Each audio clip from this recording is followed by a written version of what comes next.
हाय, hello, नमस्कार सगळ्यांना. माझ्या नवीन व्हिडिओमध्ये पुन्हा एकदा तुमचं स्वागत आहे. तर आज व्हिडिओ बनवायचं असं होतं की आज आमच्या घरी कोणतरी येणार आहे. तर चला, आपलं कोणतरी येत असलं की वेगळीच एक्साइटमेंट असते ना आणि माणूस वेगळाच असा आनंद असतो ना. आणि सांगते मी तुम्हाला पुढं कोण येणार आहे. तर व्हिडिओमध्ये कंटिन्यू राहा. चला, तर मी तुम्हाला इकडं क्रिशा दाखवते. माझी क्रिशा इकडं अशी दीदीजवळ खेळत होती आणि दीदीनं तिला अशी उभी धरत होती ना. पहिले तिला उभं राहता येत नव्हतं, असं बॅलेन्स वगैरे करता येत नव्हतं, पण आता छान उभी राहते, बॅलेन्स करते. दीदीला खूप आनंद वाटत होता ना. तर दीदीला म्हटलं, ती तर आता पळणार पण आहे थोड्या दिवसात, तुला लय दमवणार आहे ना, तुला मागंच पळावं लागणार आहे. तर म्हणे मी पळल ना. आणि संध्याकाळचं ना इकडं असं मस्त चहा घेत होतो ना आम्ही. आणि मला ना 2 टाईम चहा लागतो, सकाळी आणि संध्याकाळी, नाही तर माझं कामच नाही सुचत ना. तर म्हटलं आता पहिले चहा पिऊन घ्यावा आणि मग स्वयंपाक करावा. आणि आज ना, तर मग आज येणार होता माझा भाऊ. तर म्हटलं आता तो येईल, दिवसभर प्रवास करून येतं माणूस, भूक लागलेली असते ना. तर म्हटलं पहिले चहा प्यावं आणि मग स्वयंपाकाला लागावं ना. तर इकडं अशी चहा पितच होते. चहा ओतला तर क्रिशा खूपच रडत होती ना.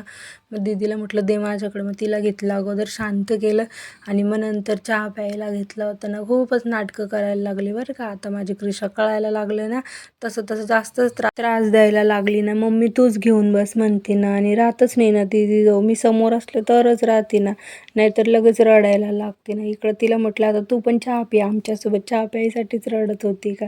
आणि मग नंतर ना, आता तुम्ही म्हणालीला काही घेऊनच बसती का नाही.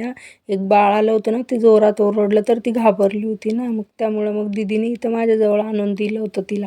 मी मधातलं काही शूट नव्हतं केलं. आता सारखं कॅमेरा काही आपण हातात घेत नाही ना. तर इकडं असं कांदा भाजत होते. आता भाजीसाठी म्हटलं कायच भाजी करू. तर मग ना शेवटी मी ठरवलं आहे बरं का, आता म्हटलं सोयाबीनचीच भाजी करावं. मग दीदीजवळ देऊन दिलं होतं तिला आणि मग लगेच आपलं स्वयंपाकाला लागले ना. आणि ना इकडं असं दीदीनं मस्त जुगाड केला होता ना. ती पण अशी छान खेळत होती ना, आणि त्या दोघी बहिणी अभ्यास पण करत होत्या. क्रिशाही खेळत होती आणि त्यांचा अभ्यासही होत होता ना. आणि मस्त दोरीने तिला वरती असं खुळखुळा बांधून दिला होता आणि ती पण छान अशी एन्जॉय करत होती, मस्त हसत होती. असं तिला नवीनच काहीतरी वाटत होतं ना. मग काय इकडे लगेच आपलं मसाला वगैरे तयार केला होता, मिक्सरमधून फिरून घेतला होता पटकन आणि लगेच भाजी टाकून दिली ना. छान असं मस्त मसाला परतून घेतला होता ना. आणि म्हटलं आता लगेच सोयाबीन पण टाकून द्यावी, अशी सोयाबीन पण टाकून दिली होती. म्हटलं इकडे भात पण लावून दिलेला होता ना, फक्त आता पीठ मळायचं राहिलं होतं ना, पण ते दळायला दिलं होतं त्यामुळे मी वाट बघत होते ना. म्हटलं आमच्या दीदीला जा बाळा. थोड्यात आहे ना, क्रिशाचा मामा आला ना, तर बघा ना पोरींचा आनंद, म्हणजे त्यांना तर एवढं भारी वाटत होतं ना की बघायचंच काम नाही. तर क्रिशा आमची हसत होती बरं का, गेली काही नाही त्याच्याजवळ. आणि लय भारी वाटत होतं ना पोरींना, एकदम म्हणजे वेगळाच आनंद. आता मामा आला म्हटल्यावर आणि खायला प्यायला कुरकुरे बिरकुरे सगळं त्यांच्यासाठी. नवीन चप्पल आणली होती ना, त्यांनी मागितलेली होती. तर मामा आमच्यासाठी सँडल घेऊन ये ते पण आणलं होतं. परत लाडू वगैरे आणले होते, असं थोडंसं सामान आणलं होतं. कारण तो 15 दिवस अगोदरच येऊन गेला ना, तेव्हा पण खूप सारं सामान आणलं होतं, पण मी तेव्हा काही ब्लॉग बनवलं नव्हतं ना. आणि मग आता इकडे मी लगेच पीठ पण मळायला घेतलं होतं. अगोदर पीठ मळलं म्हणजे तो तोंडात पाय धुईपर्यंत, आणि मग लगेच गरम गरम त्याला चहा ठेवला ना. म्हटलं चहा पिया अगोदर, आता थंडीचं वातावरण पण आहे आणि एवढ्या लांबून तो प्रवास करून आला होता ना. आणि त्याच्यात तो 2 व्हीलरनी आलेला होता ना. मग असं मस्त त्याला गरम गरम चहा दिलेला होता प्यायला. आणि थोडा वेळ ना अशा गप्पा मारत बसले होते ना. आणि मग म्हटलं लगेच चपात्या पण करून घ्यावं ना, म्हणजे त्याला पण भूक लागली असेल. म्हटलं दिवसभराचा प्रवास असतो ना. लगेच इकडं अशा चपात्या पण करायला घेतलेल्या होत्या. मग का आता मामा आलेला होता, काही टेन्शन नव्हतं म्हणजे क्रिशाला सांभाळायला.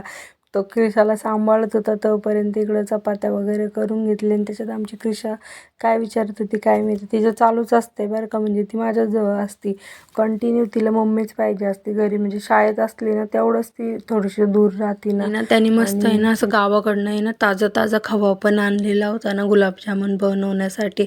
म्हटलं आता चला तेच बनवू ना, मस्त उद्या बनवते. आता त्याची पण रेसिपी दाखवते, मला जमते की नाही काय माहिती. तर मग आता इकडं अशा चपात्या पण झाल्या होत्या आणि आता म्हटलं जेवण पण करून घ्यावं. तर चला मग आता इथंच ब्लॉग संपवते. तर कसा वाटला ब्लॉग नक्की कमेंट करून सांगा, आणि अजून काय चुकलं असेल तर तेही सांगा बरं का. चला मग बाय बाय, भेटू नवीन ब्लॉगमध्ये.